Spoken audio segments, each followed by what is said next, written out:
नमस्कार, मी डॉक्टर सौरभ पटवर्धन, नंदादीप नेत्रालय। ह्या व्हिडिओमध्ये आपण बोलणार आहोत एक लेन्स जी नंबर कमी करू शकतो, म्हणजे एक कॉन्टॅक्ट लेन्स आहे जी डोळ्याचा नंबर सुद्धा घालवू शकते। यालाच ऑर्थोकेरेटोलॉजी असं म्हणतात या प्रकाराला किंवा या ट्रीटमेंटला। आणि ही गेली जवळजवळ 15 ते 20 वर्षापासून ही ट्रीटमेंट उपलब्ध आहे। आमच्या हॉस्पिटलमध्ये सुद्धा बऱ्याच रुग्णांनी या उपचाराचा फायदा घेतलेला आहे। सगळ्यात पहिल्यांदा ही लेन्स काम कशी करते, तर ही लेन्स जी असते ती सेमी सॉफ्ट लेन्स आहे आणि ही रात्रीच्या वेळी घालायची असते। म्हणजे ज्यावेळी तुम्ही झोपायला जाता त्याआधी ही कॉन्टॅक्ट लेन्स आपण वापरतो, घालतो आणि ती घालूनच आपल्याला झोपायचं असतं। झोपेत म्हणजे आपण ज्यावेळी झोपलेलो असतो त्यावेळी याच्या जॉमेट्रीमुळे, म्हणजे ही लेन्सच्या जी शेप असतो त्याच्यामुळे आपल्या बुबुळावरचा जो इपिथिलियम आहे, म्हणजे वरचा लेयर आहे, त्याचं रिशेपिंग होतं। म्हणजे जर त्या रुग्णाला फॉर एक्झाम्पल -3 नंबर असेल तर या नंबरप्रमाणे या बुबुळाचा जो वरचा लेयर आहे, ज्याला आपण इपिथिलियम म्हणतो, हा रिशेप होतो आणि बुबुळ तेवढं फ्लॅट होतं। आणि त्यामुळे दुसऱ्या दिवशी आपण ज्यावेळी ही कॉन्टॅक्ट लेन्स काढून टाकतो तर त्यानंतर आपल्याला चष्मा लावायची गरज लागत नाही। परंतु या लेन्सचा इफेक्ट फक्त 1 दिवस पुरताच राहतो। म्हणजे जर तुम्ही काल रात्री ही लेन्स रात्रभर झोपेत घातली असेल तर नेक्स्ट डे तुम्हाला चष्मा लावायची गरज नसते।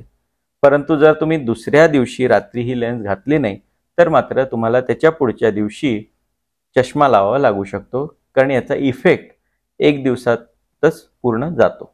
काही वेळा तुमचा नंबर जर खूप कमी असेल आणि तुम्ही रेग्युलरली बराच काळ ही लेन्स वापरली तर त्याचा इफेक्ट जास्त काळ टिकू पण शकतो। पण जनरली आमचा एक्सपिरियन्स असा आहे की 1 दिवसानंतर ह्याचा दुसऱ्या रात्री जेव्हा आपण ही लेन्स वापरत नाही तर त्यानंतर त्याचा इफेक्ट जातो। आणि त्यामुळेच ही कॉन्टॅक्ट लेन्स फारशी पॉप्युलर नाही, कारण ज्यांना तसंही दिवसा जर चष्मा लावायचा नसेल तर ते रेग्युलर कॉन्टॅक्ट लेन्स सुद्धा वापरू शकतात। अर्थात ही लेन्स आता पॉप्युलर होत आहे लहान मुलांमध्ये। ज्या लहान मुलांना चष्मा असतो त्यांना बऱ्याचदा शाळेमध्ये गेल्यावर आपल्याला कॉन्टॅक्ट लेन्स देणं थोडंसं रिस्की किंवा धोकादायक वाटतं, कारण तुम्हाला माहिती आहे लहान मुलं शाळेत खेळतात, धूळ जाते, अशा वेळी त्यावेळी कॉन्टॅक्ट लेन्स लावणं हे मुलांसाठी धोकादायक असू शकतं।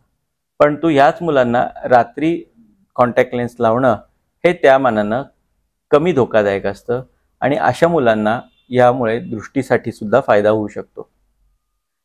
त्यामुळे अशी मुलं ज्यांना नंबर जास्त आहे, जे कॉन्टॅक्ट लेन्सची काळजी घेऊ शकतात, अशा मुलांना आपण हा प्रिस्क्रिप्शन देऊ शकतो। याचा उपयोग काही स्टडीजमध्ये असाही दिसून आलाय की यामुळे नंबर वाढायचं प्रमाण अशा मुलांमध्ये थोडंसं कमी झालेलं दिसतंय।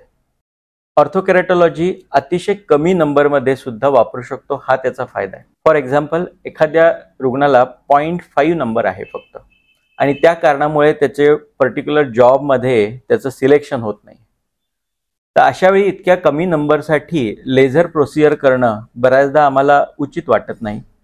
कारण ज्या मी सांगितलं तसं बऱ्याच लेझर्स जे आम्ही करतो, लॅसिक असू दे, स्माईल असू दे, याची जी ॲक्युरसी असते ती 97% असते, ती सुद्धा ±0.5 रेंजमध्ये।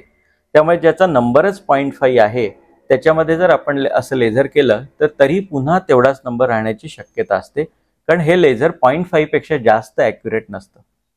अशा वेळी ऑर्थोकेरेटोलॉजीचा जरूर फायदा होऊ शकतो आणि असा बऱ्याच रुग्णांना झालेला आहे आणि त्यामुळे त्यांच्या जॉब सिलेक्शनला सुद्धा त्याचा फायदा होऊन जातो।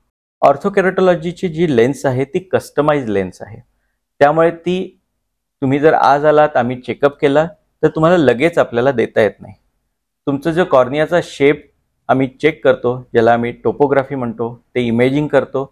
तुम्हाला ट्रायल लेन्स बसून तुमचं आधी कॉन्टॅक्ट लेन्सचं फिटिंग बघितलं जातं आणि त्यानुसार ही कस्टमाइज लेन्स आपल्याला मागवून घ्यावी लागते। त्यामुळे त्याला 4 ते 6 आठवड्याचा पिरियड लागू शकतो जोपर्यंत ती लेन्स तुमच्यापर्यंत पोहोचेल।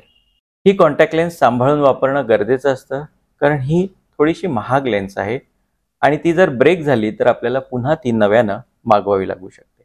लहान मुलांमध्ये मी सांगितलं असं ज्यांचा नंबर जास्त आहे पण जे चष्मा वापरत नाहीत किंवा त्यांना वापरायचा नाही, अशांमध्ये सुद्धा या लेन्सचा वापर आपण करू शकतो। तसंच ज्यांना एकाच डोळ्याला मोठा नंबर आहे अशा लोकांमध्ये सुद्धा आपण या ऑर्थोकेरेटोलॉजीचा वापर करू शकतो। तर याची अधिक तुम्हाला माहिती पाहिजे असेल तर आमच्या ऑप्टोमेट्री डिपार्टमेंटला तुम्ही जरूर भेट द्या। आणि तुम्ही या ऑर्थोकेरेटॉलॉजीच्या लेन्सची ट्रायल सुद्धा आमच्या इथे घेऊ शकता. धन्यवाद.